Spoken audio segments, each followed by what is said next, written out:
መዲና አላህ ይወፍቀንና ሁላችንም ዚያራ ነብዩን ሰላም ካልን በኋላ ከፍ ብለህ እስኪ አንብብ። አንድ ግጥም አለች ብዙ ሰው ያውቃትም የማን እንደሆነች።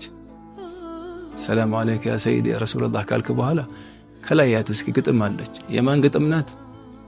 አላ የላ ቢነظር አላልንም ቅድም ሀበሻ ሁሉ ያውቃታል አለች። ኢማም አልሐዳድ እኮ ግጥም ናት እቺ አላ የላ ቢነظር።